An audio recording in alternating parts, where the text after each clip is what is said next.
네. 자, 그리고 하나투자증권 이야기를 좀 해볼까요? 유상증자 관련 이슈가 있었는데 이 관련 이슈와 함께 흐름들, 하나투자증권 같은 경우는 어떻습니까? 네, 하나투자증권 뭐 작년에 좀 이슈가 있었죠. 뭐 대표이사 바뀌고 뭐 직원들도 좀 퇴사도 하고 뭐가 맞는 건지 모르겠지만 중요한 것은 하나투자증권이 손실이 상당히 많이 났던 거고요. 하나투자증권의 손실 가운데서 ELS 손실, 즉 하나투자증권에서 자기가 운영한, 즉 자기 매매로 운영하는 ELS에게 손실이 났다는 것은 증권회사가 결국 ELS 판단을 못했다. 그것은 증권회사로서의 역할은 좀 부정적이다, 이런 말 드리겠습니다. 물론 올 한 해 상반기 동안 특히 1월 달에 중국 상하이 지수를 비롯해서 급락이 있었기 때문에 그만큼 손실이 있었다는 것이 인정이 되지만 증권회사 자랑이 뭐죠? 우리 회사에 맡기면 수익을 더 크게 드립니다. 이런 것이 기본 컨셉인데 하나투자증권 그런 부분에 있어서는 마이너스를 주는 것이 맞다 생각해야 될 것 같습니다. 또한 이에 맞물려 가지고 상당히 급락의 폭이 좀 커졌고요. 어제 가운데서는 1% 상승, 그리고 이 시각 현재는 0.6% 상승을 좀 보이고 있지만 하나투자증권 연일 신저가 모습을 보이고 있어서 과연 이런 모습들을 어떻게 바라봐야 될지 좀 고민을 좀 가지고 있습니다. 증권사 페이퍼들은 이렇게 나오고 있습니다. 하나투자증권이 이제 돈이 없기 때문에, 즉 계열사를 통해서 유상증자를 통해서 돈을 받고, 그리고 직원을 자사를 통해서 돈을 받고, 마지막으로 일반 공모를 할 예정인데요.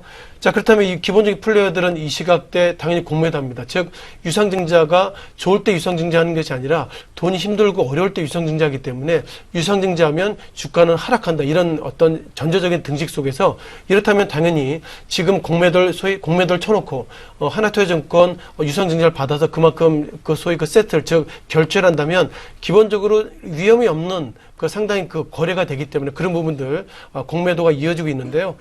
참여자들은 좀 반대하고 있습니다만, 다만 이것이 어떻게 보면 일반 주주들 입장에서, 즉 공매도를 치지 않은 일반 주주 입장에서 손해이지만 기계적인 플레이어로 보면 이게 상당히 꼭 먹고 알 먹는 전략이라, 이런 부분들은 개인의 문제가 아니라 결국 어떤 증권당국이 정확하게 규제를 좀 해야 된다, 이런 어떤 말씀을 좀 드려보겠습니다. 하나투자증권 같은 경우에는 전체적으로 외국인들이 순매수보다 순매도를 보이고 있었고요. 최근 3일, 즉 어제 가운데서도 약 10만 여주의 순매도를 보이고 있는데, 최근 들어서 이렇게 주가 하락할 때마다 개인들이 순매수가 많았습니다.